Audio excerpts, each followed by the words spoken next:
যে আমাদের মাননীয় পৌরপিতা শ্রী নারুগোপাল মুখার্জির নির্দেশে আজকে আমরা বহরমপুর পৌরসভার অন্তর্গত যে সমস্ত দুর্গাপুজো কমিটি যারা আছেন, যারা কর্মকর্তা যারা আছেন, তাদেরকে আজকে আমরা এখানে পৌরসভায় আমন্ত্রণ জানিয়েছিলাম। উদ্দেশ্য হচ্ছে যে সামনে যে আমাদের যে ডেঙ্গুর একটা ভয়ানক পরিস্থিতি আছে, সেটা এই মুহূর্তে আমাদের পৌরপিতা নারুগোপাল মুখার্জির নেতৃত্বে আমাদের হেলথ ওয়ার্কার থেকে শুরু করে আমাদের কনজারভেশন ডিপার্টমেন্টের যারা দায়িত্বপ্রাপ্ত আধিকারিক আছেন, সকলে মিলে আমরা কিন্তু এটা একটা কন্ট্রোলের মধ্যে আমরা রেখেছি এখনও পর্যন্ত।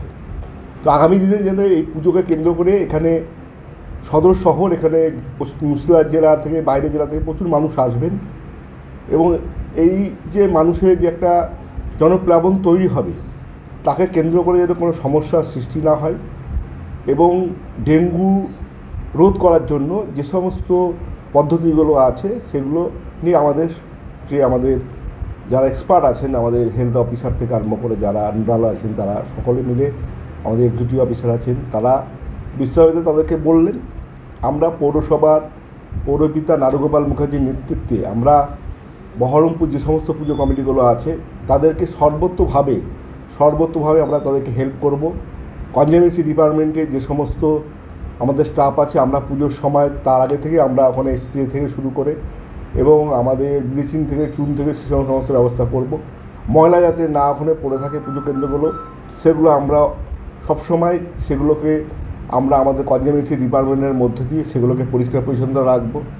পাশাপাশি আমাদের পুজো কমিটিগুলো যারা আছে, সরকারি যে নির্দেশ আছে সেগুলো যাতে তারা মেনে চলে এবং ওখানে যেন মানে ইনডোর গেট এবং বাইরের গেট সেটা যেন বড় করা হয় এবং পাশাপাশি যে আমাদের ডেঙ্গু সচেতনতামূলক যে লিফলেটগুলো আমরা ওখান থেকে বিলি করব এবং আমরা যে সমস্ত পরিকল্পনাগুলো ওখানে নিয়েছি এবং সেগুলোর উপরে আমাদের বিস্তারিত আলোচনা হলো এবং পুজোর পরবর্তী সময় যে ঘাটে যে প্রতিমা বিসর্জন হয় সেই বিসর্জনকে কেন্দ্র করে আমাদের মাননীয় পৌরপিতা নারুগোপাল মুখার্জি অলরেডি আগে মিটিং করেছেন।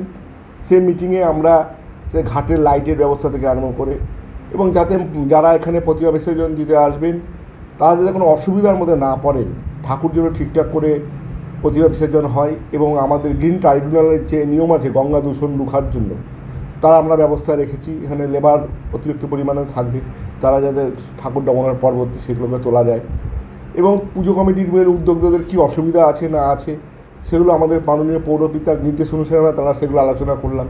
তারা আমাদের কিছু সাজেশন দিলেন। সেই মোতাবেক আমরা আজকে একটা সুস্থ আলোচনার মধ্যে দিয়ে আগামী যে শারদ উৎসব, বাঙালি যে শ্রেষ্ঠ উৎসব, সেই উৎসবকে কেন্দ্র করে আমাদের মাননীয় মুখ্যমন্ত্রী মমতা বন্দ্যোপাধ্যায় বলেন ধর্ম যার যার, উৎসব সবার।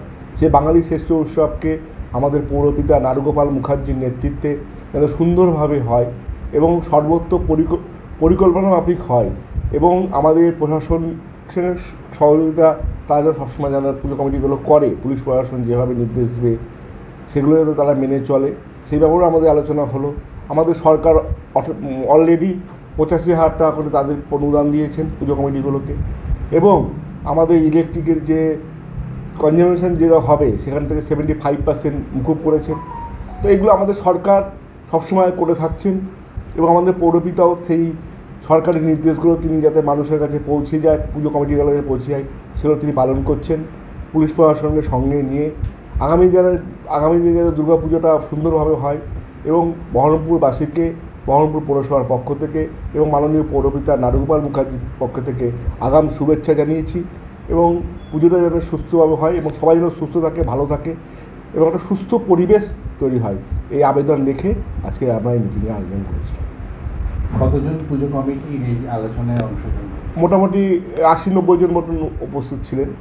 তো বহরমপুর শহরের মোটামুটি ছোটো বড়ো মিলে 200 কমিটি ছিলেন। আজকে একটা প্রাকৃতিক দুর্যোগের কারণে অনেকে আসতে পারেনি, তো আমরা মোটামুটি বড় পুজোগুলোকেই ডেকেছিলাম আর ছোটো পুজোগুলোকে সামনে ডিসকাস করেছি এবং আমাদের যে কাউন্সিলর যারা আছেন তাদেরকে আমরা নির্দেশ দিয়েছি আমাদের পৌরপিতা প্রত্যেকটা দুর্গাপুজো কমিটি যারা উদ্যোক্তা আছেন ওয়ার্ডে তাদের সঙ্গে বিভিন্নভাবে কোঅপারেট করার জন্য, সহযোগিতা করার জন্য এবং তাদের পাশে সবসময় তারা থাকবেন, এটাও তিনি বলেছিলেন। ডেঙ্গু নিবারণের ক্ষেত্রে পৌরসভার পক্ষ থেকে পূজা কমিটিগুলিতে কী ধরনের কিট দেওয়া হয়েছে?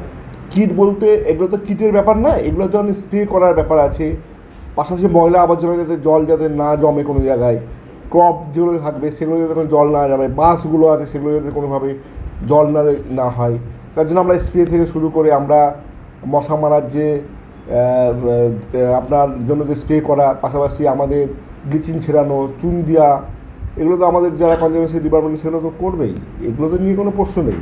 সরকারি যে নিয়মগুলো আছে সেগুলো আমরা পালন করব। এর একটাই মাত্র চিকিৎসা, সে হচ্ছে মানুষের অ্যাওয়ারনেস। মানুষ যদি বুঝতে না পারলে এটাকে বোঝা যাবে না। তো যাই হোক, দুর্গা পুজোর দিন বা 5 দিন কিন্তু এটা কন্টিনিউ আমাদের অলরেডি সবার মনের মধ্যে একটা পুজো পুজোর ভাব চলেও এসেছে।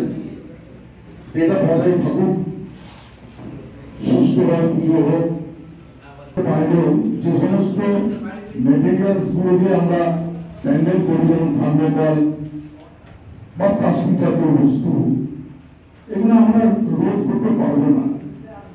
আপনারা পুজো করুন, আপনারা প্যান্ডেল করুন, কিন্তু আপনারা এই যে প্যান্ডেলটা যে রাখবেন, আমরা তখন কি করবো, যে ওয়েস্ট গুলো আপনারা জমা করে রাখবেন, আমরা পৌরসভা থেকে গাড়ি নিয়ে গিয়ে কালেক্ট করে এটা যেখানে ফেলা যথাস্থানে আমরা ফেলে দেব।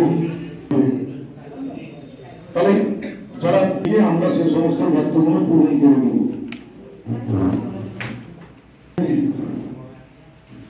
কিন্তু পরিষ্কার রাখার দায়িত্বটা আপনাদেরকে নিতে হবে।